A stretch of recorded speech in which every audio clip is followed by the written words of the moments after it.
नमस्कार बच्चों, आप सबका अमरीन पाठशाला में स्वागत है। आज मैं आपके समझ क्लास 9 कक्षा 9वीं का हिंदी चैप्टर जो गद्य खंड में है मुंशी प्रेमचंद जी का दो बैलों की कथा लेकर प्रस्तुत हुई है। सबसे पहले मैं आपको बताती हूँ गद्य खंड जो लिखा हुआ है गद्य किसे कहते हैं। तो नहीं, गद्य में कहानी, नाटक, उपन्यास, एकांकी ये सारी चीजें आती है। जो बात अपने सरल तरीके से हम कहानी के रूप में, गद्य के रूप में हम प्रस्तुत कर देते हैं, वो गद्य खंड के अंतर्गत आती है। पद्य में लयात्मक रूप में गा गा कर हम करते हैं। तो ये हम गद्य रूप पढ़ रहे हैं। क्या पढ़ रहे हैं? गद्य रूप। पद्य बाद में हम पढ़ेंगे। तो काव्य के दो खंड होते हैं, गद्य और काव्य। पद्य तो भी काव्य भी बोलते हैं और पद्य भी बोलते हैं। तो हम आज गद्य का हम चैप्टर पढ़ने जा रहे हैं मुंशी प्रेमचंद जी का। कौन सा? दो बैलों की कथा। सबसे पहले हम इसके बारे में जानेंगे, मुंशी प्रेमचंद के परिचय के बारे में। ये भी इम्पोर्टेंट रहता है बच्चों आपके लिए, आपको जानना कि लेखक के बारे में। आपकी क्लासेस जब आपके एग्जामिनेशन होते हैं उसमें भी पूछा जाता है कि जीवन परिचय दीजिए। तो सबसे पहले हम जान लेते हैं मुंशी प्रेमचंद के बारे में, उनका परिचय। प्रेमचंद का जन्म सन 1880 में, किसमें? 1880 में बनारस के लम्ही गांव में हुआ था। उनका मूल नाम धनपत राय था। प्रेमचंद का बचपन अभावों में बीता। किसमें? अभावों में बीता। शिक्षा बीए तक ही हो पाई। शिक्षा कहाँ तक हुई? बीए तक हो पाई। उन्होंने शिक्षा विभाग में नौकरी की, परंतु असहयोग आंदोलन में सक्रिय भाग लेने के लिए सरकारी नौकरी से त्याग पत्र दे दिया, रिजाइन कर दिया। त्याग पत्र मतलब रेजिग्नेशन लेटर, रिजाइन दे दिया और लेखन कार्य के प्रति पूरी तरह समर्पित हो गए। सन 1936 में इस महान कथाकार का देहांत हो गया। कब हुआ? 1936। तो आपको याद रखना है 1880। कौन सा? ये गोल गोल बना रहे, याद रखना है कि इनका जन्म 1880 में हुआ है। एक इंपॉर्टेंट पॉइंट ये याद रखना है। और इनकी मृत्यु 1936 में हुई है, ये याद रखना है आपको। तो इनका जन्म बनारस में हुआ और 1936 में मृत्यु हो गई। इनका मूल नाम क्या था? धनपत राय। ये चीज याद रखो, इनका मूल नाम क्या था? धनपत। प्रेम जी का मूल नाम जो था वो धनपत राय था, लेकिन इनके चचा ने एक और नाम रखा था, उसका नाम था नवाब राय। क्या नाम था? नवाब राय। धनपत राय इनका मूल नाम हो गया। मुंशी प्रेमचंद इन्हें बाद में जब कहानियां हिंदी में लिखने लगे तब इन्होंने मुंशी प्रेमचंद नाम इनका रखा गया है। तो सबसे पहले इनका धनपत राय मूल नाम है। इनका जो घर का पहले नाम रखा गया था धनपत राय था, और बाद में इनका नवाब राय, इनके जो चाचा है इन्हें नवाब राय कह के बुलाते थे। इनके घर के जो चाचा थे, अंकल जो थे, वो क्या नाम बुलाते थे? नवाब राय। और आगे चलकर जब ये कहानियां लिखने लगे तो इनका नाम लेखक के रूप में क्या उभर कर आया? प्रेमचंद। कौन सा नाम आया? मुंशी प्रेमचंद। तो प्रेमचंद नाम आ गया। ये प्रेमचंद की फोटो है, आपको दिखाई दे रही है। इनका बचपन बहुत ज्यादा अभावों में बीता। अभावों का मतलब मुश्किलों में, संकटों में बहुत ज्यादा बीता है। और शिक्षा इन्होंने कहाँ तक ली है? बीए तक ही पाई। इन्होंने शिक्षा विभाग में, मैंने टीचर की भी नौकरी की, और शिक्षा विभाग जो टीचर के अफसर बन जाते हैं ना, मतलब सारे स्कूलों की इंस्पेक्शन जो करते हैं, उस विभाग में भी इन्होंने नौकरी की। तो आप सिंपल से लिखते हैं शिक्षा विभाग में। तो इनकी कौन कौन से शिक्षा विभाग में नौकरी आ जाएगी? इनकी दो नौकरी आ जाएंगी। दो तीन जो इन्होंने करी है शिक्षा विभाग से रिलेटेड, वो सारी नौकरी इसी में आ गई। तो इनके टीचर भी आ गए शिक्षा विभाग में। जब इंस्पेक्टर बन जाते हैं उसकी भी नौकरी, इन्होंने दो तीन नौकरी करी, वो सारी इसी में ही आ जाएगी। तो शिक्षा विभाग में नौकरी की।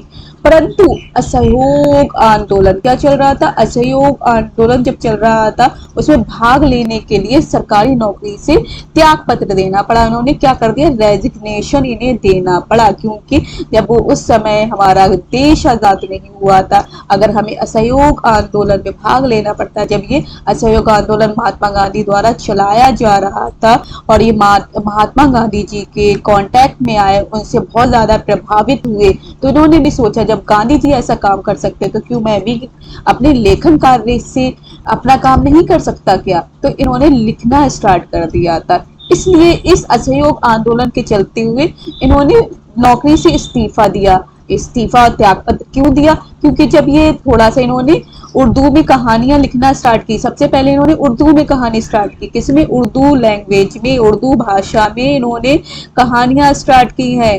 तो जब ये लिखने लगे, इनकी सारी कहानियां बहुत अच्छे से पढ़ी जाने लगी, तो इनका एक शोजे वतन नाम से संग्रह, कहानी संग्रह प्रकाशित हुआ।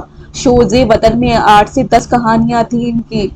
वो जब अंग्रेजी सरकार को पता चला, क्योंकि उस समय अंग्रेजी सरकार थी, अंग्रेजी सरकार को जब पता चला तो उन्होंने प्रेमचंद को बहुत ज्यादा, उन्होंने बहुत सारी चीजें बोली कि अगर आपने इस तरह से लिखते रहे तो आपको नौकरी से त्यागपत्र लेना पड़ेगा। उन्होंने इसलिए उनके शोजे वतन को जलाया भी गया। उन्होंने क्या कर दिया, अंग्रेजी सरकार ने उनके जितने भी शोजे वतन की कहानियां थी, क्योंकि वो देश से रिलेटेड, देशभक्ति से रिलेटेड कहानियां थी उसमें, तो उन्होंने क्या कर दिया, उसको जला दिया। सिर्फ एक प्रति, एक कॉपी जो थी, मूल कॉपी उन्हें दे दी कि यह आप रख सकते हैं, इसके अलावा आप अगर ऐसे ही लिखते रहे तो आपको कड़ी से कड़ी सजा दी जाएगी और जेल भी हो सकती है।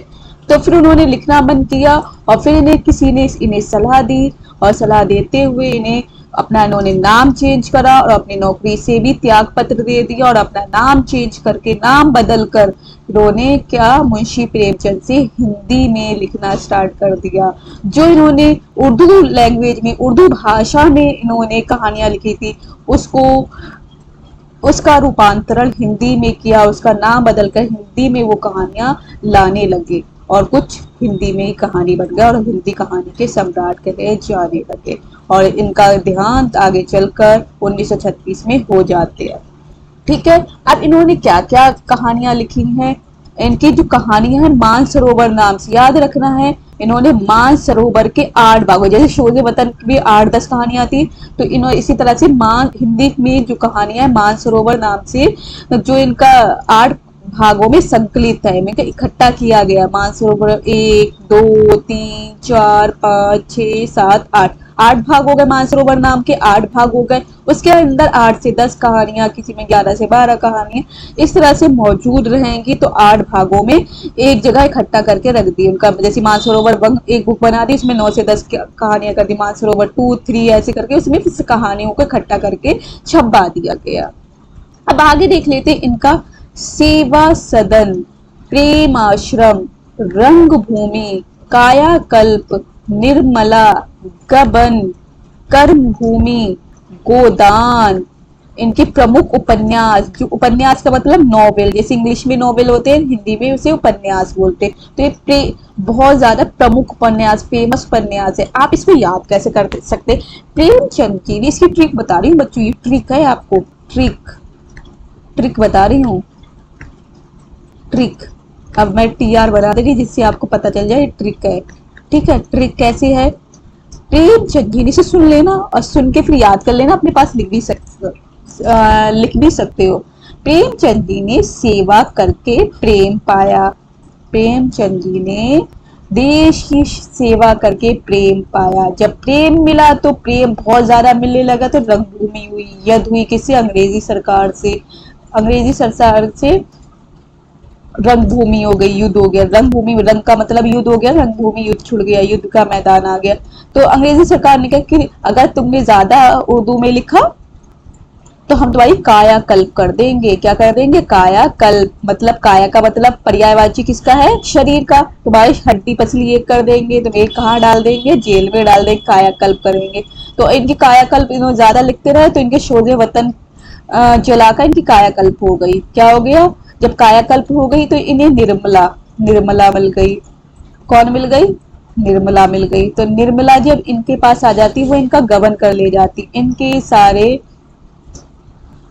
जितने भी उर्दू के सारी चीजें थी वो उनसे बोल देती जाके अंग्रेजी सरकार के कि इनका गबन कर लो, इस सारी चीजों का गबन कर लो। फिर गबन हो जाता है, गबन के बाद इनका आ जाता है, अब इनके पास कुछ नहीं रहता क्योंकि हम मैं अपना क्या कर सकता, कर्म भूमि क्या है मेरी, कर्म क्या करूं, मेरा कर्म भूमि क्या है। तो इन्होंने, इनकी कर्म भूमि क्या बन गई, इनकी कर्म भूमि हो गई कि ये हिंदी में लिखने लगे। किसमें उपन्यास लिखने लगे, हिंदी में।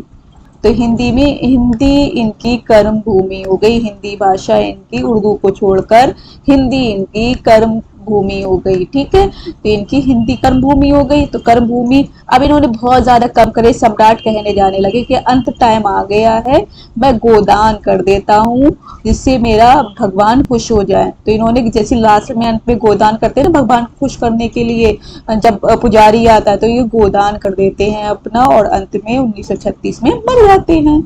ये इनके प्रमुख उपन्यास हो गए। इस तरह से आप बोल सकते हो ना। अब देख लेते हैं इन्होंने अब इससे आगे क्या काम कर लिया। अब आपको पता है सेवा करी तो सेवा सदन हो गया, सेवा सेवा करने से प्रेम मिला तो प्रेम आश्रम हो गया।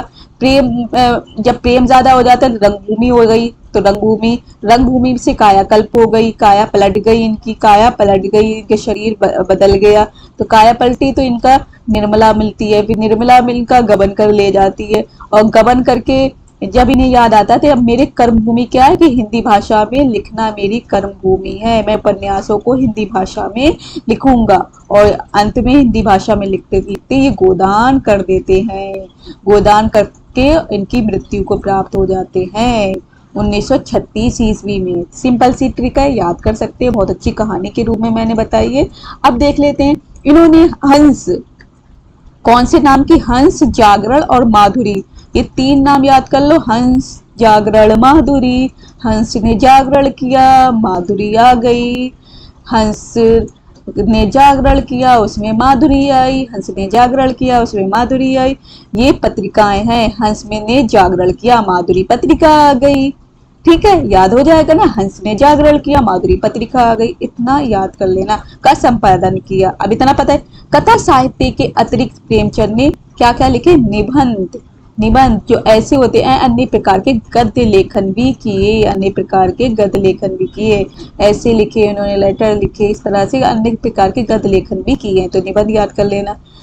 प्रेमचंद साहित्य को सामाजिक परिवर्तन का सशक्त माध्यम मानते थे। प्रेमचंद किसको, सामाजिक परिवर्तन, समाज में बदलाव कैसे आए, परिवर्तन कैसे आए, तो वो अपने साहित्य के माध्यम से वो बदलाव करना चाहते थे। सारे जैसा उन्होंने देखा समाज को वैसे ही भाषा में इन्होंने लिख दिया जिससे लोगों को पता चले, तो ये बदलाव मानते थे। हम भी तो साहित्य को पढ़कर बदलाव, चेंजेस पता चलते ना कि क्या चल रहा था उस समय में, कैसे लेखक थे, क्या लिख रहे थे उन्होंने। तो प्रेमचंद को भी देखकर हमें उनके उपन्यास, नाटक, कहानी को देखकर सारी चीजें पता चल जाता था, पता चल जाता है। अब भी हम पढ़ रहे हैं उन्हीं की कहानी। उन्होंने जिस गांव और शहर परिवेश को देखा और जिया उसकी अभिव्यक्ति कर दी, वैसे ही देखकर लिख दिया। उनकी कथा साहित्य में मिलती है। किस, इन्होंने सबसे ज्यादा किस किस के बारे में लिखा, इंपॉर्टेंट पॉइंट, किसान और मजदूर की दयनीय स्थिति। किसकी, किसान और मजदूर की, किसानों की दयनीय स्थिति क्या है, अंग्रेज कैसे अत्याचार कर रहे थे किसानों के ऊपर, मजदूरों के ऊपर, उनसे ज्यादा कर ले रहे थे, उन्हें कितना समस्याएं दे रहे थे, उन्हें लगान ले रहे थे, उनसे कर टैक्स ले रहे थे, उनके किसानों को खाने के लिए भी कुछ नहीं मिल रहा था। मीन्स किसान और मजदूरों की दयनीय स्थिति और शोषण उनका किस तरह से, कौन कौन लोग शोषण कर रहे थे, ये सारी चीजें उनके बारे में दिखाया गया है। जो बड़ा तबका है वो किस तरह से किसानों को मजबूर कर रहा था उनसे टैक्स लेने में। मध्यम वर्ग उस समय नहीं था जिस समय ये लिख रहे थे, उस टाइम या तो आपको मिडिल क्लास का जन्म नहीं हो रहा था, गरीब मिल रहे थे बहुत ज्यादा जिनका शोषण हो, या बहुत ज्यादा अमीर हो रहे थे। साहूकार जो होते थे वो किसानों का बहुत ज्यादा शोषण करते थे, उनकी फसलों के लिए जब पैसा देते थे उनसे बहुत ज्यादा टैक्स भी वसूल करते थे, जिसके कारण उनकी जमीनें तक बिक जाया करती थी। तो इस तरह से इस स्थिति का बहुत ज्यादा इन्होंने करा, किसानों और मजदूरों की दयनीय स्थिति के बारे में बताया, दलितों का शोषण बताया, जो SC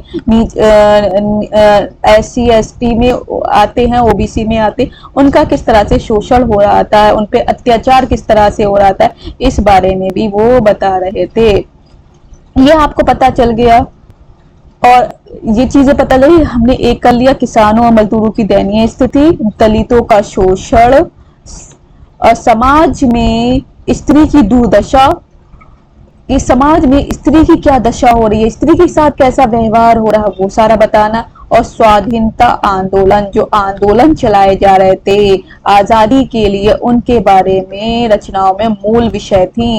याद रखना, किसानों और मजदूरों की दयनीय स्थिति, दलितों का शोषण, समाज में स्त्री की दुर्दशा और स्वाधीनता आंदोलन आदि इनकी रचनाओं के मूल विषय थे। अब आगे देख लेते हम प्रेमचंद क्या लिखा है। अभी प्रेमचंद कथा साहित्य का संसार बहुत व्यापक है, उसमें मनुष्य ही नहीं पशु पक्षियों की अद्भुत आत्मीयता मिलती है।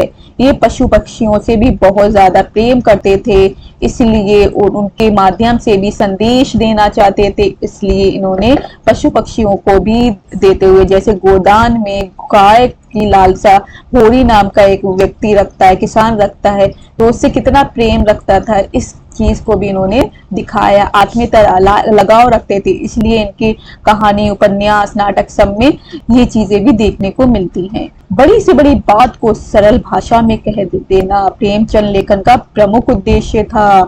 बड़ी से बड़ी बात को, चाहे कितनी बड़ी बात, उसे सरल भाषा और सीधे और संक्षेप, मतलब कम शब्दों में कह देते थे। इनकी लेखन का बहुत बड़ा हिस्सा थी ये बात, ये बहुत याद रखना है।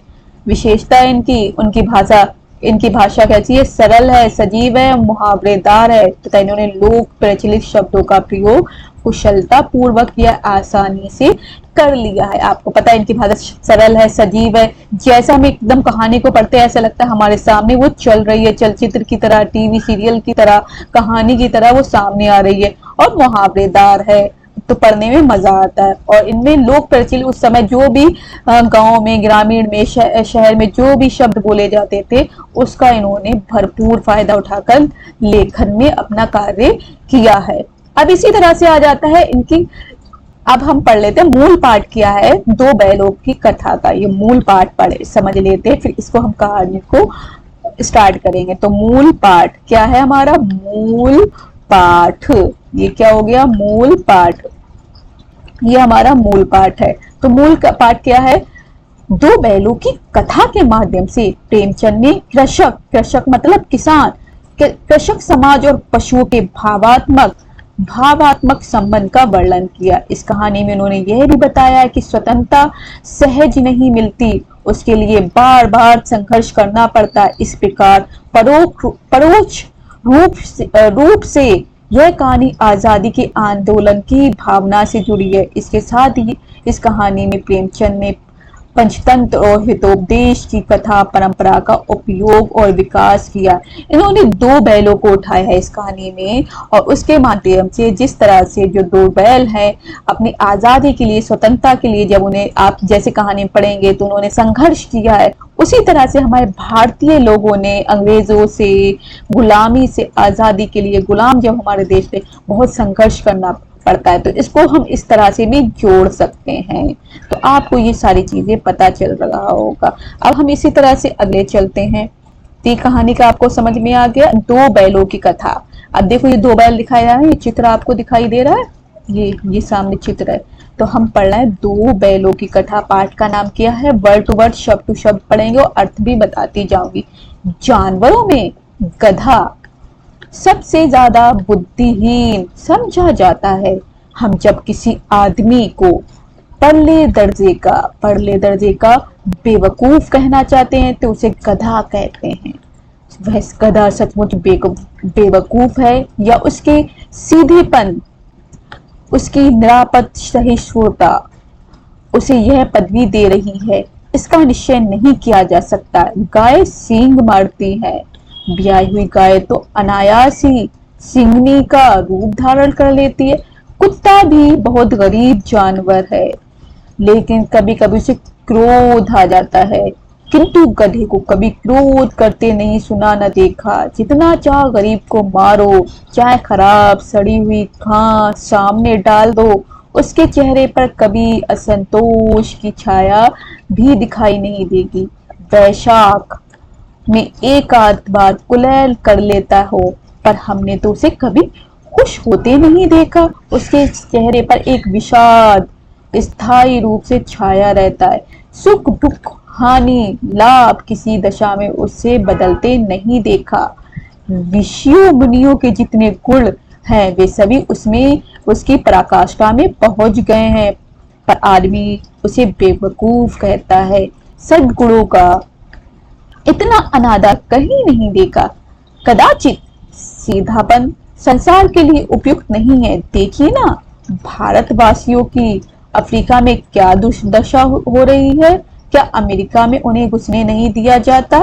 बेचारे शराब पीते और 4 पैसे कुछ समय के लिए बचा कर रखते हैं, तो जी तोड़ का काम करते, किसी में से लड़ाई झगड़ा नहीं करते, 4 बातें सुनकर गम खा जाते हैं, फिर बदनाम है, फिर भी बदनाम है।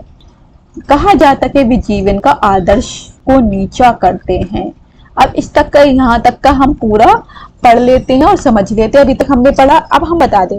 तो इसका मतलब है इस कहानी में प्रेमचंद जी स्टार्ट करते हैं, अभी कहानी स्टार्ट नहीं हुई है, लेकिन इसके माध्यम से वो कुछ कहना चाह रहे हैं। प्रेमचंद जी क्या कहें कि वो बता रहे कि जानवरों में सबसे ज्यादा सीधा जो है वो बुद्धिहीन, मूर्ख। बुद्धिहीन का मतलब मूर्ख। किसे समझा जा रहा है? मूर्ख। बुद्धिहीन मतलब जो मूर्ख है उसमें बुद्धि ही नहीं है, मूर्ख।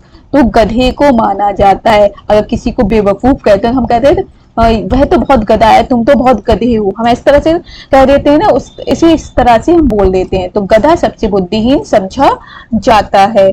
हम जब किसी आदमी को परले दर्जे, निचले तबके का, परले दर्जे का मतलब होता है निचले तबके का, बेवकूफ कहना चाहते हैं तो उसे गधा कह देते हैं। तुम तो बिल्कुल गधे हो, बेवकूफ हो, क्या बोलते हैं, इस तरह से बोल देते हैं। गधा सचमुच बेवकूफ है या सीधापन, ये उसकी सहिष्णुता से उसे ये पदवी दे रहा है, पदवी दे रहा है। क्या पदवी दे रहा है? सहिष्णुता, उसकी सहनशीलता है, वो सारे काम कर रहा है, फिर भी उसे सब लोग क्या कर रहे हैं, ये तो गधा है, सीधेपन के कारण उसे बोला है। मगर उसे गधे को बोझा ढोते हुए देखा है हमने, काम करते हुए देखा है, कभी गुस्सा करते हुए नहीं देखा है। उसका मालिक जहां भी उसे ले जाता है वो चला जाता है। अगर उसे खाने को सड़ी गली कुछ भी चीजें दे दी जाती हैं वो बेचारा खा लेता है, लेकिन कभी अपने मालिक से कुछ नहीं कहता है। लेकिन फिर भी उसे, उसकी सहनशीलता इतनी है, लेकिन कभी भी वो किसी को सींग नहीं मारता, किसी को लड़ाई नहीं करता, वो सारी चीजें नहीं करता हुआ दिखाई देता, लेकिन उसे फिर भी हम गधा कहते हैं। लेकिन आपने और जानवरों को भी देखा होगा, जैसे गाय हैं, गाय है वो सींग मारती हैं, कभी कभी तो मार देती, सीधी तो कही जाती है, लेकिन वो कभी कभी सींग मार देती है।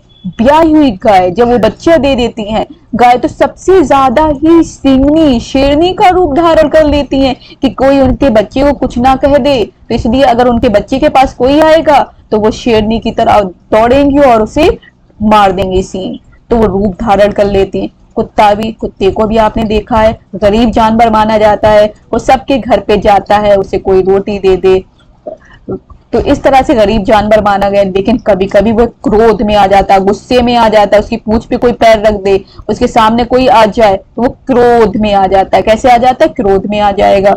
जब वो क्रोध में आ जाता है तो वो भी काट लेता है कभी कभी, किंतु गधे को कभी क्रोध करते हमने देखा ही नहीं है। तो गधा हमारा जानवर है, उसे कभी क्रोध करते नहीं सुना ना देखा। जितना चाहे गरीब को मार लो, खराब सड़ी हुई घास भी हम दे देते हैं, फिर भी वो चुपचाप खा जाता है।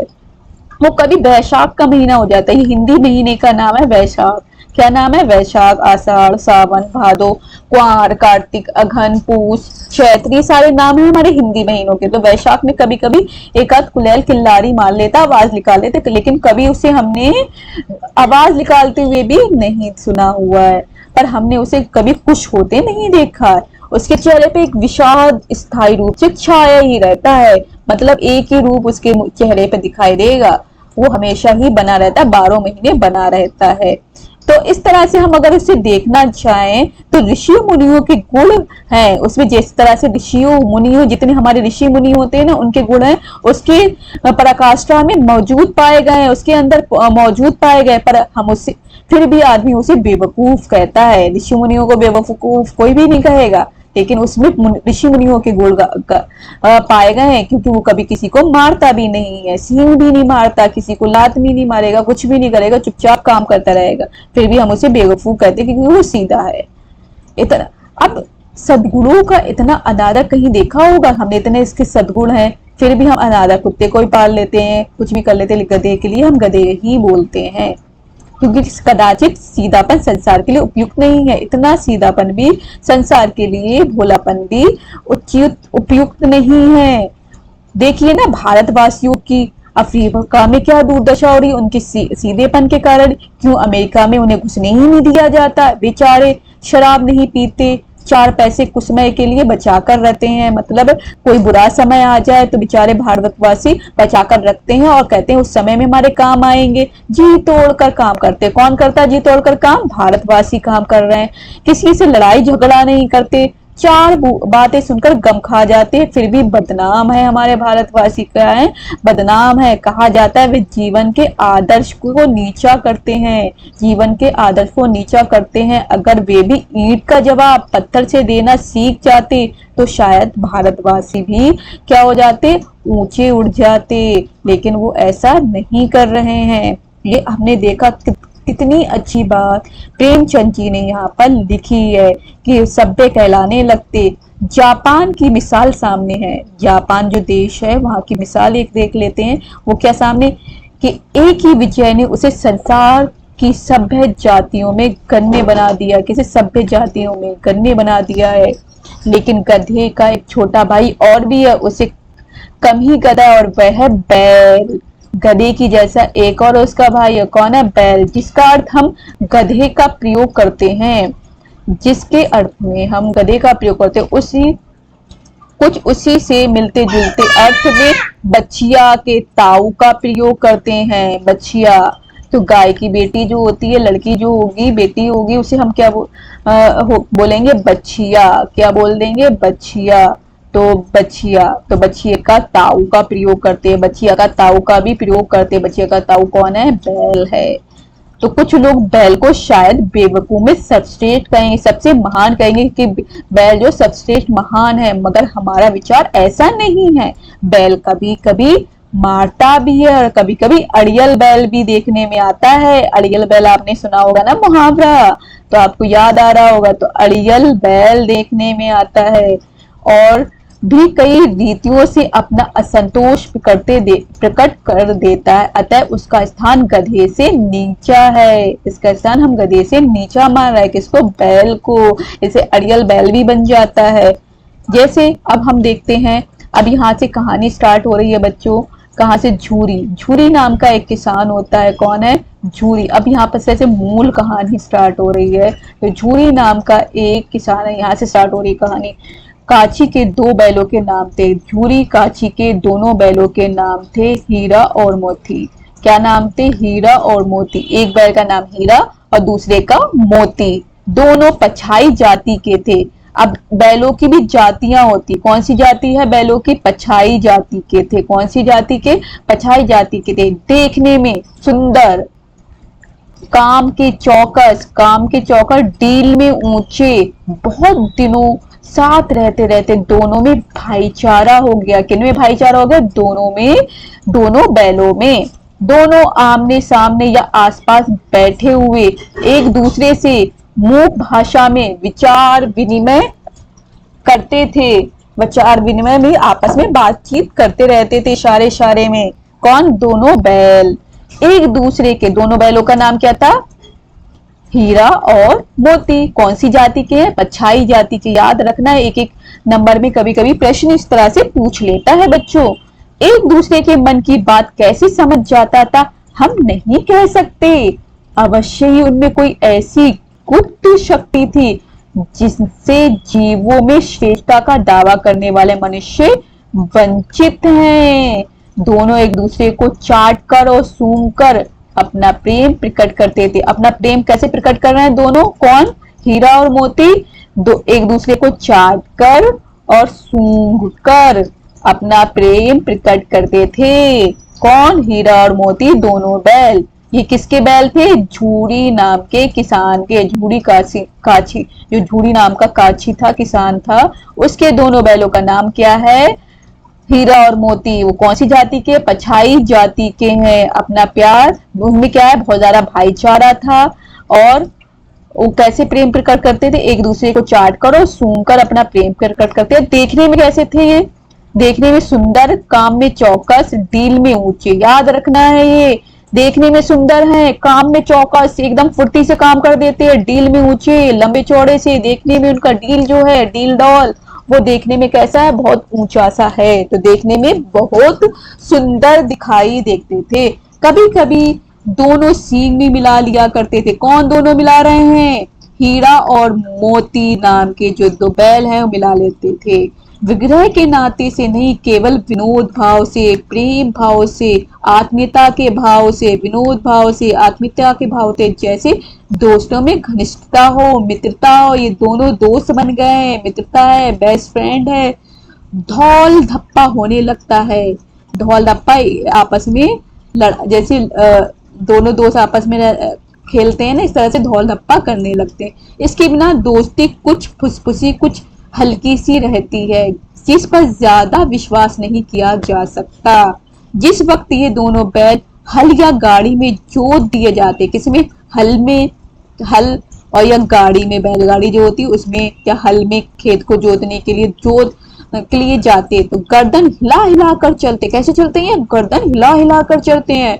और इस वक्त हर एक की यही चेष्टा होती है कि ज्यादा से ज्यादा बोझ मेरी गर्दन पर है। क्या चेष्टा रहती? मेरे मित्र की पैर न रहे, मेरे ऊपर हो जाए, इसको प्रॉब्लम ना हो, तो दोनों की यही चेष्टा रहती।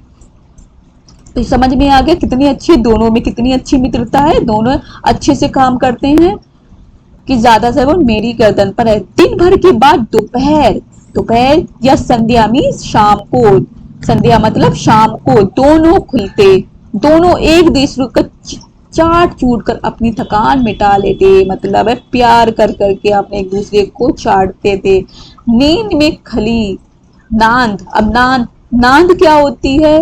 वह स्थान जहां पर, जिस बर्तन में, नांद में क्या दिया जाता है? इनका खली भूसा पड़ जाने के बाद इनका जो खाने का सामान, इनकी भोजन सामग्री है, किनकी, दोनों बैलों की, किसमें रखी जाती है? इनका बर्तन का नाम है नान, उसमें डाल दिया जाते। तो उन दोनों में साथ उठते, साथ उसमें मुंह डालते और साथ बैठते थे, मतलब है एक साथ खाते थे, फिर एक साथ हटते थे वहां से, एक साथ वो जगह पर बैठ जाते थे। और दूसरा भी, अगर एक मुंह हटा लेता था नान में से तो दूसरा भी अपने आप हटा लेता था। मीन्स अगर हीरा हटा लेगा तो मोती दूसरा अपने आप हटा लेगा, मीन्स मोती अपने आप हटा लेता था। इसी तरह संयोग की बात, झूरी ने एक बार कोई, गोई मतलब जोड़ी, गोई का मतलब क्या हो गई? जोड़ी। किसकी जोड़ी? बैलों की जोड़ी को ससुराल भेज दिया। कहाँ भेज दिया? अभी प्रश्न बन सकता है बच्चों यहाँ पर कि झूरी ने अपने बैलों को कहाँ भेज दिया? तो अपनी ससुराल भेज दिया। बैलों को क्या मालूम वे क्यों भेजे जा रहे? अब बैलों को तो पता नहीं, समझे मालिक ने उन्हें बेच दिया है, कि हमें बेच दिया। क्या सोचने लगे? इन्होंने बेचा जाने लगा है। तो अब ये किसके साथ अब ससुराल जा रहे हैं? झूरी की ससुराल जा रहा है। कौन जा रहे हैं? दोनों बैल। बैलों का नाम क्या है? हीरा और मोती। गोई का मतलब होता है जोड़ी। अब देखिए सामने आपको दिखाई दे रहा है ये वाला पेज। अब आ जाते इस वाले पेज पे। अब देखते, झूरी के साले गया। झूरी के साले का नाम क्या है? गया। याद रखना है, झूरी किसान के दो बैल हैं, हीरा मोती। अब उसका झूरी का साला जो है गया नाम का, क्या नाम है? गया। वो कहाँ ले जा रहा है? झूरी की ससुराल ले जा रहा है, वो अपने घर ले जा रहा है। किसे? हीरा और मोती को। गोई मतलब जोड़ी। अब क्या, गोई ले जाते में दांतों में पसीना आ गया, मतलब इन्हें ले जाने में उसे पसीना आने लगे, वो जाने को तैयार ही नहीं हो रहे थे। पीछे से हाँकता तो दोनों दाएं बाएं भागते, पघिया पकड़कर आगे से खींचता तो दोनों पीछे की ओर जोर लगाते, मतलब वो आगे जाने को तैयार ही नहीं हो रहे थे। मारता तो दोनों सिंग नीचे करके हुंकारते, मतलब है डराने की कोशिश करते, आवाजें निकालते। कौन? हीरा और मोती। वो जाने को तैयार ही नहीं थे, उन्हें लग रहा था उनका मालिक जो है उन्हें बेच रहा है। अगर ईश्वर ने उन्हें बाड़ी दी होती, अगर ईश्वर ने उन्हें क्या दी थी? आवाज दी होती। किसे दी हुई होती? बैलों को। कौन से बैलों को? हीरा और मोती को। तो झूरी से पूछते, तुम हम गरीब को क्यों निकाल रहे हो? ये कौन बोल रहा है? ये क्या, कौन सोच रहा है? ये सोच रहे हैं हीरा और मोती, कि अगर झूरी से क्या पूछते, उन्हें वाड़ी दी थी, आवाज मिलती, गरीब को क्यों निकाल रहे हैं? तो उनसे पूछा जाता, हमने तो तुम्हारी सेवा करने में कोई कसर नहीं उठा रखी थी, मतलब हमने तुम्हारे खेतों में इतनी सेवा की, तुमने जैसा हमें खिलाया हमने वैसा खाया, बट हमें क्यों बेच रहे हो? तो उन्हें पता ही नहीं था कि वो बेचे जा रहा है या उसके ससुराल जा रहा है, लेकिन उन्हें डर लग रहा था। किसे लग रहा था? हीरा और मोती को। अगर इतनी मेहनत से काम न चलता तो और काम ले लेते। वो क्या बोल रहे हैं, अगर हमने इतनी ज्यादा मेहनत की तो इससे भी काम नहीं चलता तो हमसे बोलते तो हम और काम कर लेते। कौन बोल रहा है? ये कौन सोच रहा है? दोनों बैल। हमें तो तुम्हारी चाकरी में मर जाना कबूल था, मतलब हम तुम्हारे यहीं रहना चाहते थे चाहे हमें मौत आ जाती। ये कौन सोच रहा है? दोनों बैल, तुम्हारी चाकरी में मर जाना कबूल था। हमने कभी दाने चारे की शिकायत नहीं की, मतलब तुमने हमें कैसा दाना दिया, कैसा चारा दी, कभी शिकायत नहीं की। तुमने जो भी खिलाया वैसे झुकाकर खा लिया। फिर तुमने हमें इस जालिम के हाथ क्यों बेच दिया? वो अब किसे गया जो है उनका साला झूरी का, उसे जालिम बोल रहा है कि इसे हमें इस जालिम के हाथ क्यों बेच दिया। उन्हें लग रहा है कि बेचा जा रहा है दोनों इनके बैलों को। संध्या समय दोनों बैल अपने नए स्थान पर पहुंचे। बड़ी मुश्किल के कहाँ पहुंच गए? नए स्थान पर पहुंच चुके हैं। दिन भर के भूखे थे, लेकिन जब नान में लगाए गए, नान इनका जो नान था, खाने का बर्तन जो था इनका नान जहां पर लगाए गए, तो फिर इसमें देखा इन्हें तो एक भी उसमें मुंह न डाला, एक ने भी उसमें मुंह न डाला। उन्हें बहुत ज्यादा दुख हो रहा था कि वो अपने मालिक से दूर आ गए। उन्होंने खाना नहीं खाया, उन्होंने भूसा नहीं खाया, चारा नहीं खाया। दिल भारी हो रहा था, क्योंकि जब हमारा भी दिल भारी हो रहा था, हम दुखी होते तो हमारा दिल भारी भारी होता है, रोने का दिल करता है। इसी तरह से उन बैलों का भी रोने का मन कर रहा था। जिसे उन्होंने अपना घर समझ रखा था, उन्हें बेगाने से लगने लगे। अब क्या हुआ था? वह आज उनसे छूट गया था और नया घर बिल्कुल अजनबी लग रहा था। ये कहाँ पर वो लोग आ गए हैं? ठीक। दोनों ने अपनी मूक भाषा में सलाह की। दोनों ने क्या करा? अपनी मूक भाषा में सलाह की। एक दूसरे को कनखियों से देखा, देखते हैं ना एक दूसरे को इशारों इशारों में, इस तरह से उन्होंने कनखियों नजर से देखा और लेट गए। जब गांव में सोता पड़ गया, सन्नाटा छा गया, रात हो गई, तो दोनों ने जोर मारकर पगहे तोड़ा। जो उनकी रस्सी थी उसे तोड़ डाला और घर की तरफ चले। पगहे बहुत मजबूत थी, अनुमान न हो सकता था कि कोई बैल उन्हें तोड़ सकेगा, पर इन दोनों में इस समय दूनी शक्ति आ गई थी, दुगनी शक्ति आ गई थी। एक एक झटके में रस्सियां टूट गईं।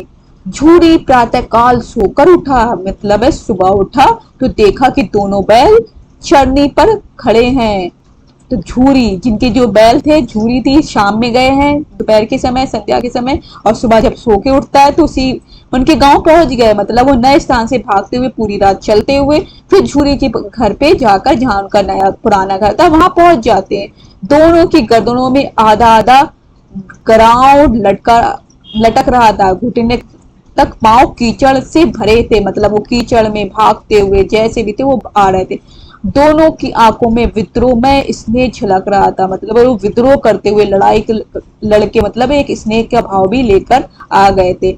झूरी बैलों को देखकर स्नेह से गदगद हो गया, खुशी से भर उठा, दौड़कर उन्हें गले लगा लेता है और चुम्बन की तरह दृश्य बड़ा ही मनोहर था। ये जो दृश्य देखने में था बहुत ही मनोहर लग रहा है कि दोनों बैल को जाकर लिपट जाता है किसान, जो है झूरी नाम का किसान, और वो दोनों ही से प्यार कर रहा है। मतलब ये देखने लायक दृश्य था। आप सोच सकते हैं कि झूरी नाम का किसान खड़ा है, दो बैल खड़े हैं उसे चिपटे हुए खड़े हुए हैं, ये देखने में कितना अच्छा दृश्य लग रहा होगा। अब इसी तरह से छुरी बैलों को देखकर, ये यहाँ तक हमने पढ़ लिया, घर और गांव के लड़के जमा हो गए सुबह सुबह।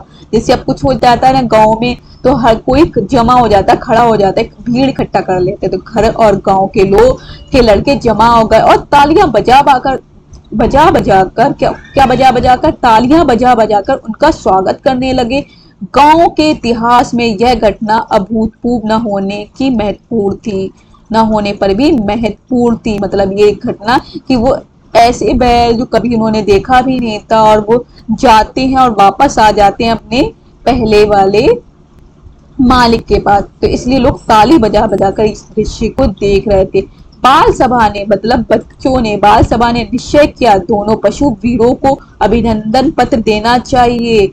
कोई अपने घर से रोटियां लाया, कोई गुड़, कोई चोकर, कोई भूसी, मतलब ये सारी चीजें उन्हें ला ला कर खिलाने लगा। कौन? बच्चे, बाल सभा, सारे बच्चे इस तरह से उन्हें क्या क्या लाकर खिलाने लगे।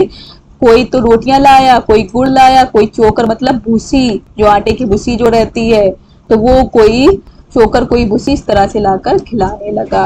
अब आगे देखते हैं क्या होता है। एक बालक ने कहा, क्या कहा है वो देखते हैं। पेज ऊपर करती हूँ, स्क्रॉल करके आपको दिखाती हूँ। एक बालक ने कहा, ऐसे बैल किसी के पास होंगे? क्या वो कहा? एक बालक ने क्या कहा? ऐसे बैल किसी के पास होंगे? दूसरे ने समर्थन किया, इतनी दूर से दोनों अकेले चले आए, इतनी दूर से दोनों अकेले चले आए। तीसरा बोला, बैल नहीं है, वे उस जन्म के आदमी है, वे इस दूसरे जन्म के आदमी है, मतलब है बैल नहीं है, दूसरे जन्म के आदमी है। इसका प्रतिवाद करने का किसी का साहस नहीं हुआ। झूरी की स्त्री, झूरी की जो वाइफ थी, बैलों को द्वार पर देखा, द्वार मतलब दरवाजे पर देखा तो जल उठी, ईर्ष्या करने लगी, चलने लगी, बोली कैसे नमक हराम बैल हैं कि एक दिन वहां काम न किया भाग खड़े हुए। मतलब है उसकी वाइफ बोलती, मेरे घर गए, मेरा भाई लेके गया, कैसे नमक हरामी करी इन बैलों ने, वहां पर जाकर एक दिन भी काम नहीं किया और भाग कर आ गए। झूरी अपने अपने बैलों पर यह आक्षेप ना सुन सका।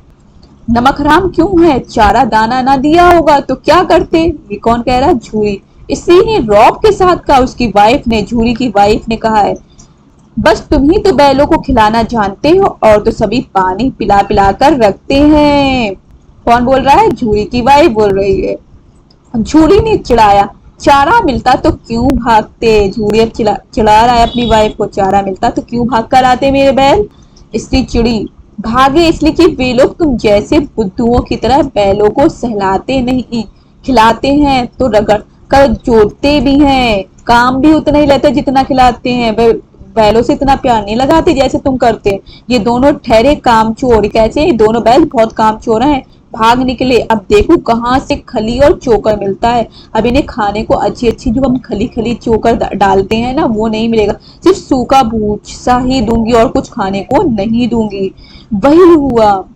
मजूर की कड़ी ताकी मजूर की कड़ी ताकीद कर दी गई कि बैलों को खाली सूखा भूसा ही दिया जाए। मजदूर जो थी, जो उसे खिलाता पिलाता था, किसे खिलाता पिलाता? बैलों को खिलाता पिलाता था, उसको ताकीद कर दी गई, उसे बोल दिया गया कि सिर्फ बैलों को खाली सूखा भूसा ही दिया जाए, कुछ नहीं दिया जाए। किसने बोला है? झूरी की वाइफ ने बोला है।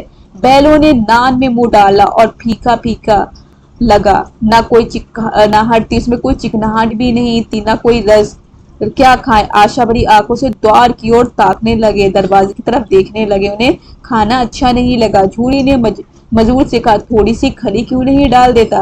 तो झूरी उसका बोलने मजूर से किया, मजूर जो है, जो बैलों को देख रेख कर रहा है, मालकिन ने मुझे मार ही डालेगी अगर मैं इसे खिलाऊंगा। क्या बोलता है? चुरा कर डाला ना दादा, वो बोलता है, जो मजूर है वो क्या बोला? ना दादा, पीछे से तुम भी उन्हीं की सी कहोगे, मतलब अगर डाल दिया और उन्हें पता चल गया तो मुझ पे ही डांट पड़ेगी। कौन बोल रहा है? मजूर बोला, तो इसलिए मैं उसे कुछ नहीं डालूंगा, बैलों को कुछ नहीं डालूंगा। अब आगे देखते हैं क्या होता है। दूसरे दिन झूरी का साला फिर आया और बैलों को ले चला। अब कि उसने दोनों को गाड़ी में जोता, पहले तो गाड़ी में लेके नहीं गया, ऐसे ही लेके गया, अब गाड़ी में जोता। दो चार बार मोती ने गाड़ी को सड़क की खाई में गिराना चाहा, पर हीरा ने संभाल लिया। वह ज्यादा सहनशील था। कौन था? कौन सा वाला था? हीरा ने संभाल लिया। हीरा सहनशील था और जो मोती था वो सहनशील नहीं था, उसमें बहुत जल्दी गुस्सा आ जाता था, तो हीरा संभाल लेता था। संध्या समय घर पहुंचकर उसने दोनों की मोटी रस्सियों में से बांधा। अब उसके साले ने, झूरी के साले ने, गया ने मोटी रस्सी से बांध दिया और कल की शरारत का मजा चखाया। फिर वह सूखा भूसा डाल देता है, अपने दोनों बैलों को खली चूनी सब कुछ दी। वह अब क्या करता है? वह अपने बैलों को, जो गया है अपने बैलों को तो सब चीज देता है, लेकिन इसे खाली सूखा भूसा ही देता है। दोनों बैलों का ऐसा अपमान। अब वो कहते हैं, हमारा इतना ज्यादा अपमान क्यों हो रहा? झूरी इन्हें फूल की छड़ी से भी न छूता था, झूरी इन्हें फूल की छड़ी से भी नहीं छूता था। उसके टिटकार पर दोनों उड़ने लगते थे। यहाँ यहाँ मार पड़ी, आहत सम्मान की व्यथा तो थी, उस पर मिला सूखा भूसा। अब यहाँ पर दोनों बैल कह रहे हैं, उनका जो झूरी मालिक था कभी उन्हें ऊंची आवाज में भी नहीं बुलाता था, प्यार से बुलाता था, कभी मारना था दूर की बात है, लेकिन यहाँ आते आते एक तो गया ने उन्हें मारा भी बहुत, अपमान किया, और इतना अपमान किया, उन्हें घर आते ही अपने बैलों को तो क्या दिया, अच्छा सा भूसा दिया, लेकिन इन्हें सूखा भूसा ही दिया। इतना अपमान इन्हें किया गया। किनका अपमान किया गया? हीरा और मोती बैलों का। नान की तरफ आंखें तक न उठाई, इन्होंने नान की तरफ देखा तक नहीं। किसने नहीं देखा? हीरा और मोती ने। फिर देखा भी नहीं, कुछ भी नहीं खाया। दूसरे दिन गया ने बैलों को हल में जोता। दूसरे दिन क्या होता है? बैल जो है अब कहाँ पर आ गए हैं? दोनों बैल गया के घर आ गए हैं। गया कौन है? झूरी का साला है, तो झूरी के ससुराल आ गए हैं। तो अब वो गया जो है हल में जोतता है, पर इन दोनों ने जैसे पांव ना उठाने की कसम खा रखी थी, आगे ही नहीं बढ़ रहे थे। वह मारते मारते थक गया, वह इतना मारा इसने तब भी थक गया, पर दोनों ने पांव नहीं उठाया, मीन्स आगे पैर ही नहीं बढ़ाया, बस पिटते रहे। एक बार जब उस निर्दयी ने हीरा की नाक पर खूब डंडे जमाए तो मोती का गुस्सा काबू के बाहर हो गया। जब हीरा की नाक पर, हीरा सहनशील है, सहन कर रहा है, उसकी नाक के पास खूब डंडे बजा रहा है। कौन बजा रहा है? सोचो आप, ये झूरी बजा रहा है, बहुत डंडे बजाए। तो मोती उसका जो फ्रेंड था, दूसरा वाला बैल था, उसे गुस्सा आ जाता है, बाहर हो गया, हल लेकर भागा, हल समेत ही भागने लगा। हल, रस्सी, जुआ जो सब टूट टाट कर बराबर हो गया। जो हल में लगी हुई रस्सी थी, जो थी, सब टूट कर बिखर गई। गले में बड़ी बड़ी रस्सियां न होती तो दोनों पकड़ाई में ही ना आते। गले में बस रस्सियां जो थी बड़ी बड़ी थी, इसलिए उस भागकर झूरी ने पकड़ लिया, गया ने पकड़ लिया। लेकिन अगर वो रस्सियां नहीं होती तो भाग कर दूर चले जाते। हीरा ने मूक भाषा में कहा, भागना व्यर्थ है। हीरा ने कहा, जो सहनशील है उस पर डंडे पड़ रहे हैं, तो उसने क्या, भागना व्यर्थ है, भागना बेकार है। व्यर्थ का मतलब है बेकार, तो भागना व्यर्थ है। मोती ने उत्तर दिया, तुम्हारी तो इसने जान ही ले ली थी। मोती कहता, तुम्हारी ने तो इस झूरी ने, इस गया ने तो जान ही ली थी, इतने डंडे मार रहा था। अब की मार पड़ेगी, अब की मार पड़ेगी, अब बड़ी मार पड़ेगी। पढ़ने दो, बैल का जन्म लिया है तो मार से कहां तक बचेंगे। ये कौन बोल रहा है? ये बोल रहा है आपका हीरा। कि अब पढ़ने दो, बैल का जन्म लिया तो मार तो पड़ेगी, बैल को तो हमेशा मार पड़ती है। गया दो आदमियों के साथ दौड़ा आ रहा है, दोनों के हाथों में लाठियां हैं। कौन आ रहा है? गया आ रहा है, दोनों के हाथों में लाठियां हैं। मोती बोला, कहो तो दिखा दूं कुछ मजा, मजा मैं भी लाठी लेकर आ रहा है। हीरा ने समझा, नहीं भाई, खड़े हो जाओ, मुझे मारेगा तो मैं भी एक के दो गिरा दूंगा। ये कौन बोल रहा है? मोती बोल रहा है। तो मोती थोड़ा सहनशील नहीं था। सहनशील कौन था? हीरा था। याद रखना है, पूछ सकते हैं सहनशील कौन सा वाला बैल था, तो याद रखना है सहनशील मोती था। नहीं, हमारी जाति का यह धर्म नहीं है कि हम इंसानों को मारें। इंसान हमें मार सकते हैं, लेकिन हम इंसानों को उल्टा नहीं मार सकते। बस हम उनका काम कर सकते हैं, क्योंकि वो हमें पर पेट भर के खाना भी तो देते हैं। मोती दिल में ऐड कर रह गया, आ पहुंचा और दोनों ने पकड़कर ले चला। अब गया आ गया, यहाँ पर गया आ पहुंचा है, गया जो है आ गया और दोनों बैलों को पकड़कर ले चला। कुशल हुई कि उसने इस वक्त मारपीट न की, उसने इसे मारा नहीं, गया ने बैलों को मारा नहीं। मोटी भी पलट पड़ता, अगर ऐसा होता तो मोटी पलट पड़ता, कुछ ना कुछ उसके साथ अपने सींग भी मार देता। उसका तेवर देखकर गया उसके सहायक समझ गए, इस वक्त टाल जाना ही मसलहत है। अगर हमने इन्हें मारा तो ये पीछे से हमें मारने लगेंगे। आज दोनों के सामने फिर वही सूखा भूसा लाया गया। पहले दिन भी सूखा भूसा मिला गया, दूसरे दिन भी सूखा भूसा मिला। दोनों चुपचाप खड़े रहे। दोनों क्या है? चुपचाप रहे। घर के लोग भोजन करने लगे। उस वक्त एक छोटी सी लड़की, प्यारी सी बच्ची, एक छोटी सी लड़की दो रोटी लिए निकली और दोनों के मुंह में देकर चली गई। एक छोटी सी लड़की आती है, प्यारी सी लड़की आती है, गया की लड़की है। किसकी है? गया जो है उसकी लड़की है। दो रोटी लाती है, एक दोनों के मुंह में एक एक करके डालकर चली जाती। उस रोटी से इनकी भूख तो क्या शांत होती? भूख तो शांत नहीं होती। लेकिन दोनों के हृदय में मानो भोजन मिल गया और शांत होती, पर दोनों के हृदय को मानो भोजन मिल गया है। यहाँ भी किसी सज्जन का वास है, वो कहते किसी अच्छे इंसान का वास है, निवास है, रहता है, अच्छा इंसान रहता है, उससे जो उससे प्रेम कर सकता है, किसकी तरह, झूरी की तरह। वो कौन है? वो है गया की लड़की। लड़की भैरव, लड़की भैरव की थी, मतलब है लड़की गया के भाई की थी, भैरव की थी, गया की नहीं थी। गया की भतीजी थी, गया के बेटे की बेटी थी, गया के भाई की बेटी थी। उसकी माँ मर चुकी थी, उस बेचारी की माँ क्या थी? मर चुकी थी। सौतेली माँ उसे मारती रहती थी, उसकी तरह उस मतलब बैलों को जैसे मारा जा रहा है इसी तरह से उसकी पिटाई होती रहती। इसलिए इन बैलों से एक प्रकार की आत्मीयता हो गई, लगाव हो गई कि इनके साथ भी ऐसा ही व्यवहार हो रहा है जैसे मेरे साथ होता है। उस लड़की ने इसलिए उसे जाके रोटियां भी खिला दी।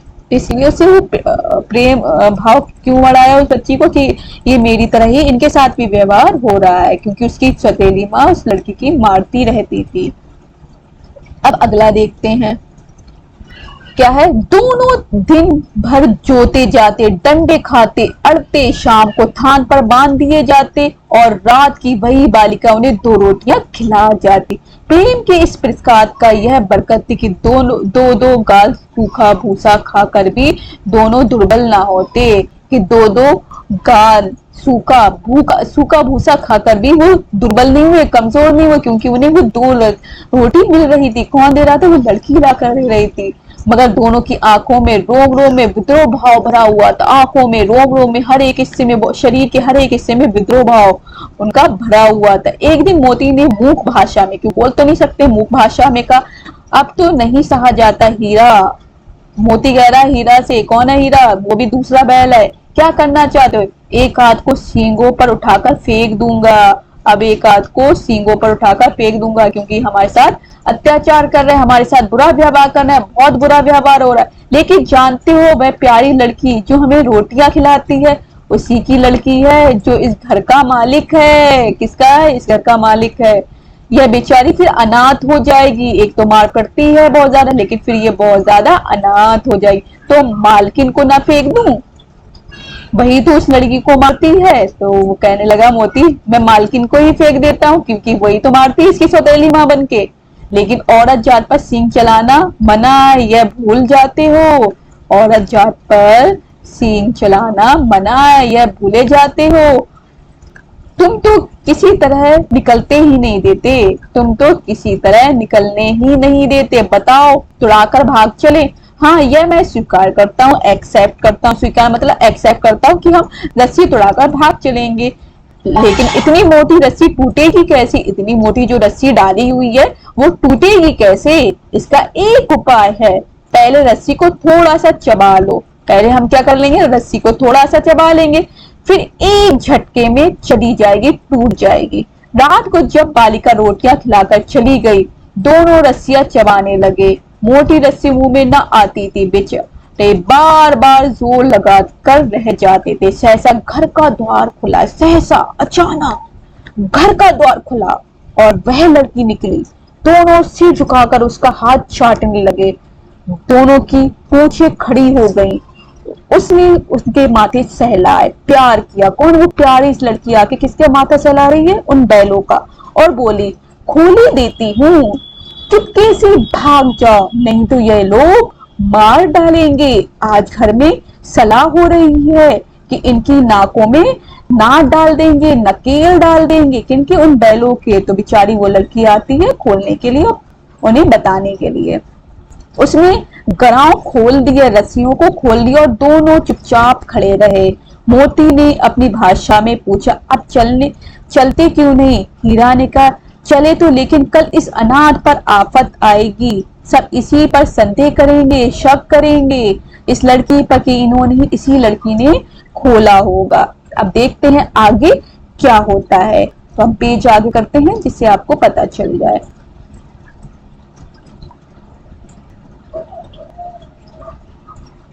सहसा बालिका चिल्लाई, अचानक बालिका चिल्लाई।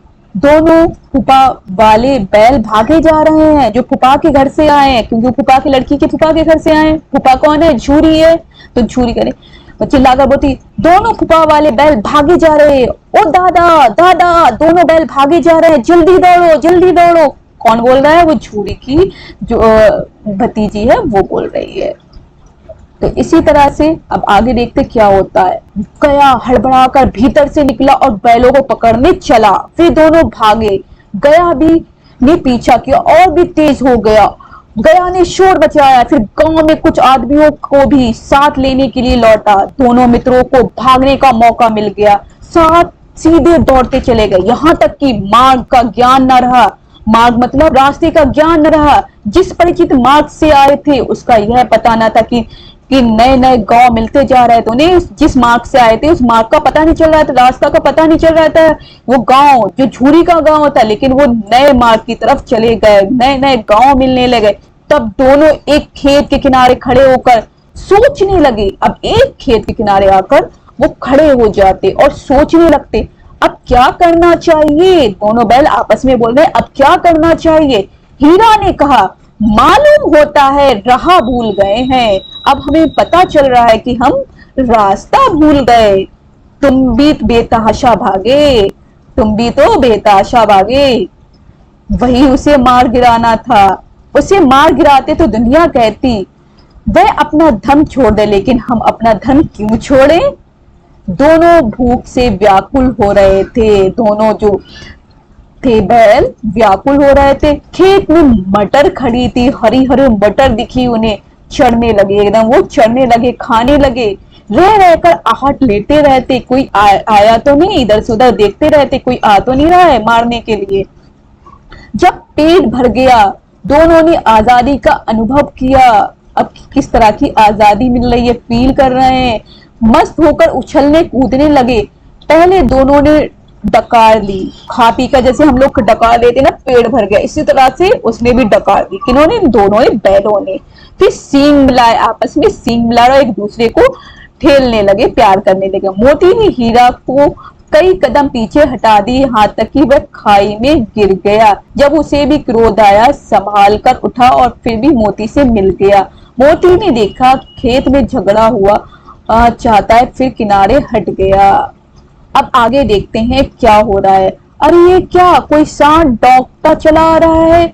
हाँ सांड ही है, वह सामने आ पहुंचा। दोनों मित्र बगले झांक रहे हैं। सांड पूरा हाथी है, उससे भिड़ना जाना, जान से हाथ धोना है, लेकिन ना भिड़ने पर भी जान बचती नहीं नजर आती। इन्हीं की तरफ आ भी रहा है। कितनी भयंकर सूरत है। ये दोनों आपस में बोल रहे हैं, कौन? मोती और हीरा। उन्हें सामने सांड आता हुआ नजर आ रहा है, अगर वो दोनों नहीं हटेंगे तब भी मार देगा। अब कैसे इसका मुकाबला करें ये दो? ये कौन सोच रहा है? हीरा और मोती सोच रहे हैं। मोती ने मूक भाषा में कहा, बुरे फंसे, जान बचेगी, कोई उपाय सोचो। हीरा ने चिंतित स्वर में कहा, अपने घमंड में भूला हुआ आरजू विनती में सुनेगा, भाग क्यों ना चले। भागना कायरता है, भागना जो है कायरता की निशानी है, तो फिर यही मरो। बंदा तो 9-2-11 होता है। बंदा तो देखकर, इंसान तो देखकर 9-2-11, ये भी एक मुहावरा आ गया, आपको दिखाई दे रहा। 9-2-11 होना, भाग जाना। और जो दौड़ाए तो फिर कोई उपाय सोचो जल्दी। उपाय यह है कि उस पर दोनों जने एक साथ चोट करेंगे। उपाय क्या निकाला इन दोनों बैलों ने? उपाय यह है कि दोनों लोग, दोनों जने, दोनों बैल एक साथ चोट करेंगे। आगे से रगेदता हूं मैं, आगे से रगेदूंगा, तुम पीछे से रगेदोगे। दोहरी मार पड़ेगी तो भाग खड़ा होगा। मेरी और झपटे, तुम बगल से उसके पेट में सींग घुसा देना और जान जोखिम है, पर दूसरा उपाय नहीं है। मतलब ये जान भरा काम है, जान जोखिम भरा काम है, मगर ये करना पड़ेगा, इसे भगाना पड़ेगा, यही उपाय। दोनों मित्र जान हथेलियों पर लेकर लपके। सांड को भी संगठित शत्रु से लड़ने में का तजुर्बा नहीं था। उसने एक के साथ तो लड़ा हुआ था, दो के साथ तो कभी नहीं लड़ा हुआ था वो सांड भी। वह तो एक शत्रु से मल युद्ध करने आ रहा था, युद्ध करने आ रहा था, कुश्ती करने आ रहा था आदि था। जो ही हीरा पर झपटा, मोती ने पीछे से दौड़ाया। सांड उसकी तरफ बुला तो हीरा ने रगेदा। सांड चाहता था एक एक करके दोनों को गिराए। ये दोनों भी उस्ताद थे, उस्ताद निकले, ये मास्टर निकले, उसे वह अवसर न देते। एक बार सांड झल्ला का हीरा को अंत कर देने के लिए चला कि मोती ने बल से उसके पेट में सींग भोग दिया, सींग गड़ा दिया। सांड क्रोध में आकर पीछे फिरा तो हीरा ने दूसरा पहलू में सींग चुबा दिया। आखिर बेचारा जख्मी होगा भागा और दोनों मित्रों ने दूर तक उसका पीछा किया। वो इस तरह से भाग खड़ा हुआ, दोनों से मुकाबला नहीं कर पाया सांड और वो भाग खड़ा हो गया। यहाँ तक कि सांड बेदम होकर गिर पड़ा, तब दोनों ने उसे छोड़ दिया। वो भागता चला जा रहा तो बेदम होकर गिर गया। उसकी इस तरह से इन दोनों ने हालत कर दी। तो मतलब है अगर हम इकट्ठा रहेंगे, इससे हमारी एक कहानी की सीख ये मिलती है, अगर हम इकट्ठा रहकर कोई काम करते हैं उसमें सफलता मिलती है। हम शत्रुओं को भी परास्त कर सकते हैं, जिस तरह से अंग्रेजों को हमारे भारतीयों ने इकट्ठा होके क्या कर दिया, परास्त कर दिया था। अब इसी तरह से आगे बढ़ते कहानी में क्या होता है वो देख लेते हैं। दोनों मित्र विजय के नशे में झूमते चले जाते थे। उन्हें इतने विजय का घमंड हो गया, नशे में घूमते चले। मोती ने अपनी सांकेतिक भाषा में कहा, मेरा जी चाहता है कि बच्चा को मार ही डालूं।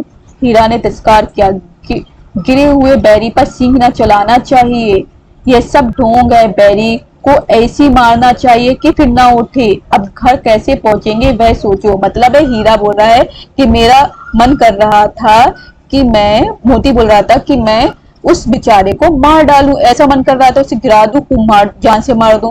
तो बैरी, अब हीरा बोलने लगा कि बैरी जो होता है दुश्मन, बैरी का मतलब यहाँ पर दुश्मन से लिया गया है। तो दुश्मन को कभी भी गिराना नहीं चाहिए, उसका तिरस्कार इतना नहीं करना चाहिए, बस उसको हमने परास्त कर दिया उतना ही काफी है। अब वो बोलने लगे, अब ये सारी चीजें छोड़ो, हम घर कैसे पहुंचेंगे ये सोचो, पहले कुछ खा ले फिर सोचते हैं। सामने मटर का ही खेत था, मोती उसमें घुस गया। हीरा मना करता रहा पर उसने एक ना सुनी। अभी 2 ही 4 गिलास खाए थे, दोनों ही थोड़ा सा ही खाया था, मुंह मारा था। 2 आदमी लाठी लिए दौड़ पड़े और दोनों मित्रों को घेर लिया। हीरा तो मेड़ पर था, निकल गया। मोती सींचे हुए कहां पर था, आगे पेज पे पढ़ते हैं, सींचे हुए खेत में था। उसके खुद कीचड़ में धंसने लगे, ना भाग सका। जब कीचड़ होगी, हम लोग भी फिसलन की जगह पे एकदम गिर जाते हैं ना, इसी तरह से खेत पर ही कीचड़ हो रही थी, उसमें पैर धंस गए, वो भाग ना सका। कौन नहीं भाग सका वहां से, मोती नहीं भाग सका। हीरा ने देखा संगी संकट में है तो लौट पड़ा, फंसेंगे तो दोनों फंसेंगे। रखवालों में उसे भी पकड़ लिया। अब देखो इनकी मित्रता ऐसी है, एक तो निकल गया था लेकिन दूसरा नहीं निकल पाया। तो मित्रता का ये संकेत इस वाली चीज से इन्हें पता चलता है, क्योंकि वो भी आ जाता है और दोनों साथ में ही कांजी हाउस में बंद कर दिए जाते हैं। कांजी हाउस क्या होता है, जो लावारिस पशु होते हैं, जो खेतों को, जंगली पशु जो खराब करते हैं, फसलों को खराब करते हैं, जिनका अता पता नहीं होता, जिनका कोई मालिक नहीं होता है, उनमें की रखवाली की जाती है, वहां पर उन्हें बंद किया जाता है। तो कांजी हाउस में उन्हें बंद कर दिया, क्योंकि इनके मालिक का भी नहीं पता, किसी को कुछ नहीं पता, तो इसे इनको यहाँ पर बंद कर दिया गया। अब आगे देखते हैं क्या होता है। दोनों मित्रों को जीवन में पहली बार ऐसा साबिका पड़ा कि सारा दिन बीत गया और खाने को एक तिनका भी ना मिला। जीवन में पहली बार उन्हें ऐसा सामना करना पड़ा कि पूरा दिन बीत जाता और खाने को कुछ भी नहीं मिला। समझ में ही नहीं आया था कि कैसा स्वामी है, इससे तो गया भी अच्छा था। वहां की भैंसे थी, कई बकरियां थी, कई घोड़े थे, कई गधे, पर किसी के सामने चारा न था। सब जमीन पर मुर्दों की तरह पड़े थे। कई तो इतने कमजोर हो गए कि खड़े भी ना हो सकते थे। सारा दिन दोनों मित्र फाटक की ओर टकटकी लगाकर देखते रहे, पर कोई चारा लेकर आता ना दिखाई दिया। तब दोनों ने दीवार की नमकीन मिट्टी चाटनी शुरू की, पर इसमें क्या तृप्ति होती, इसमें क्या शांति मिलती, भूख को क्या शांति मिलती। रात को भी जब कुछ भोजन ना मिला तो हीरा के दिल में विद्रोह की ज्वाला, विद्रोह की आग दहक उठी। मोती से बोला, अब तो नहीं रह जाता मोती। मोती ने सिर लटकाए हुए जवाब दिया, मुझे तो मालूम होता है प्राण निकल रहे हैं, इतनी जल्द हिम्मत न हारो भाई, यहाँ से भागने का कोई उपाय निकालना चाहिए। आओ दीवार तोड़ डालें, मुझसे तो अब कुछ नहीं होगा। बस इसी बुते पर अकड़ते थे, सारी अकड़ निकल गई। बाड़े की दीवार कच्ची थी, हीरा मजबूत तो था ही, अपने नुकीले सींग द्वारा दीवार गिरा दी। क्या कर दी, गिरा दी, और जोर मारा तो मिट्टी एक साथ चिप्पड़ निकल गया। और अब आगे देखते हैं क्या होता है। फिर तो उसका साहस बढ़ा, इसने दौड़ दौड़ कर दीवार पर चोटी की और हर चोट में थोड़ी थोड़ी मिट्टी गिराने लगा। उसी समय कांजी हाउस का चौकीदार, उसी समय कौन आया? कांजी हाउस का चौकीदार दो लालटेन लेकर जानवरों की हाजिरी लगाने आया था। कोई जानवर इधर से उधर चला तो नहीं गया, तो हाजिरी ली जाती है, उपस्थित है यानी आ गए। हीरा का उज्जड़पन देखकर उससे कई डंडे रसीद किए और मोटी सी रस्सी में बांध दिया। अब हीरा को रस्सी में बांध देता है। मोती ने पड़े पड़े का आखिर मार खाई, क्या मिला? अपने बूते भर जोर तो मार दिया, ऐसा जोर मारना किस काम का, और बंधन में पड़ गए। जोर तो मारता ही जाऊंगा, चाहे कितने ही बंधन पड़ जाएं, जान से हाथ धोना पड़ेगा, कुछ परवाह नहीं। यूं भी तो मरना ही है। सोचो दीवार खुद जाती तो कितनी जान बच जाती। इतने भाई यहाँ बंद हैं, किसी को देह में जान नहीं है। 2-4 दिन और यही हाल रहा तो बस सब मर जाएंगे। हाँ यह बात तो है। अच्छा तो ला, मैं भी जोर लगाता हूँ। मोती ने भी दीवार को उसी जगह सींग मारा। थोड़ी सी मिट्टी गिरी और फिर हिम्मत बढ़ी। फिर तो वह दीवार में सींग लगाकर इस तरह जोर लगाने लगा मानो किसी प्रतिद्वंदी से लड़ रहा हो। आखिर कोई 2 घंटे की जोर आजमाइश के बाद दीवार ऊपर से लगभग 1 हाथ गिर गई। उसने दूनी शक्ति से दूसरा धक्का मारा तो आधी दीवार गिर पड़ी। अब कांजी हाउस की दीवार गिरा रहा है, वहां पर हाजिरी ले आया था तो मोती को बंद करके चला गया है। तो वहां पर उन्हें खाने को कुछ भी नहीं दिया जा रहा। जो अन्य पशु भी हैं वहां पर वो ऐसे ही पड़े हैं, उनमें मतलब कोई जान ही ना हो। वहां पर कांजी हाउस में जब जानवर आ जाते फिर उनकी बाद में नीलामी कर दी जाती है, तो कोई काटने के लिए कोई किसी तरह से उन्हें ले जाया जाता है। दीवार का गिरना था कि अधमरे से पड़े हुए सभी जानवर चेट गए, उनमें जान आ गई। तीनों घोड़ियां सरपट भाग निकली, जो वहां पर 3 घोड़ियां थी भाग निकली। फिर बकरियां निकल गई, जो बकरियां थी। इसके बाद भैंसे भी खिसक गई, जो भैंसे वहां पर बंधती बफेलो जो बंधती वो भी निकल गई। गधे अभी तक ज्यों के त्यों खड़े थे। गधे जो होते हैं ना, गधे जैसे हमने पढ़ा, उन्हें कुछ जब तक आगे ना बढ़ाओ जब तक वो नहीं जाते हैं, तो गधे वहीं के त्यों खड़े थे। हीरा ने पूछा तुम दोनों क्यों नहीं भाग जाते? एक गधे ने कहा जो कहीं फिर पकड़ लिए जाए तो क्या हरज है, अभी तो भागने का अवसर है तो भाग जाओ। हमें तो डर लगता है। ये कौन बोल रहा है? हम यहीं पड़े रहेंगे। ये कौन बोल रहा है? गधे बोल रहे हैं कि हमें तो डर लग रहा है, अगर हम फिर आगे फिर पकड़े जाएंगे। आधी रात से ऊपर जा चुकी थी। दोनों गधे अभी तक खड़े सोच रहे थे कि भागे या ना भागे। भागे और मोती अपने मित्र की रस्सी तोड़ने में लगा हुआ था। जब वह हार गया तो हीरा ने कहा तुम जाओ, मुझे यहीं पड़ा रहने दो, शायद कहीं भेंट हो जाए। मोती ने आंखों में आंसू लगा कर तुम मुझे इतनी स्वार्थी समझते हो हीरा? हम और तुम इतने दिनों एक साथ रहे, आज तुम विपत्ति में पड़ गए तो मैं तुम्हें छोड़कर अलग हो जाऊं? मैं नहीं जाऊंगा, क्योंकि तुम्हें बांध दिया गया तो मैं भी यहाँ से नहीं जाऊंगी। हीरा ने कहा बहुत मार पड़ेगी, लोग समझ जाएंगे यह तुम्हारी शरारत है। मोती गर्व से बोला जिस अपराध के लिए तुम्हारे गले में बंधन पड़ा है उसके लिए।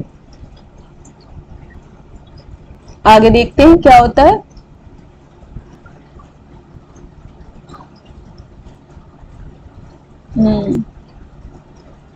यहाँ आधी रात के ऊपर जा चुकी थी। दोनों गधे अभी तक खड़े सोच रहे थे कि भागे या ना भागे। मोती अपने मित्र की रस्सी तोड़ने में लगा हुआ था। जब वह हार गया तो हीरा ने कहा तुम जाओ, मुझे यहीं पड़ा रहने दो, शायद कहीं भेंट हो जाए। मोती आंखों में आंसू लेकर कहा अब यहाँ पर भी इनकी मित्रता का पता चल रहा है। इस वाली लाइन से भी देखो बच्चों, तो ये क्वेश्चन पूछे जाते हैं कौन कौन से वाक्यों से पता चला। मोती ने आंखों में आंसू लाकर कहा तुम मुझे इतना स्वार्थी समझते हो हीरा? हम और तुम इतने दिनों एक साथ रहे हैं, आज तुम विपत्ति में पड़ गए हो तो मैं तुम्हें छोड़कर कैसे अलग हो जाऊं? हीरा ने कहा बहुत मार पड़ेगी, लेकिन लोग समझ जाएंगे तुम्हारी शरारत। मोती ने गर्व से बोला जिस अपराध के लिए तुम्हारे गले में बंधन पड़ा उसके लिए अगर मुझे मार पड़े तो क्या चिंता, इतना तो हो ही गया कि 9-10 प्यारियों की जान बच गई। वे सब तो आशीर्वाद देंगे हमें, वह तो सब भाग गए। यहाँ तक हमने पढ़ लिया। यह कहते हुए मोती ने दोनों गधों को सींगों से मार मार कर बाड़े के बाहर निकाला और तब वे अपने बंधु के पास आकर सो रहा था। भोर होते ही जब भोर मतलब सुबह होते ही मुंशी और चौकीदार तथा अन्य कर्मचारियों में कैसी खलबली जो है मच गई, इसके लिखने की जरूरत नहीं। बस इतना ही काफी है, क्योंकि जब सुबह सारे जानवर दिखेंगे नहीं, सिर्फ दो ही जानवर मिले तो एक खलबली से मिल जाएगी, सारे जानवर कहाँ गए। फिर मोती से खूब मरम्मत हुई और उससे भी मोटी रस्सी में बांध दिया गई। मतलब मोती की भी खूब मार पड़ी और उसे भी रस्सी में बांध दिया गया। हीरा और मोती दोनों को भी रस्सी में बांध दिया गया है। एक सप्ताह तक दोनों मित्र वहां बंधे पड़े रहे। एक हफ्ता बीत गया, 1 वीक बीत गया, किसी ने चारे को एक तृण भी नहीं दिया, एक दाना भी न दिया डाला।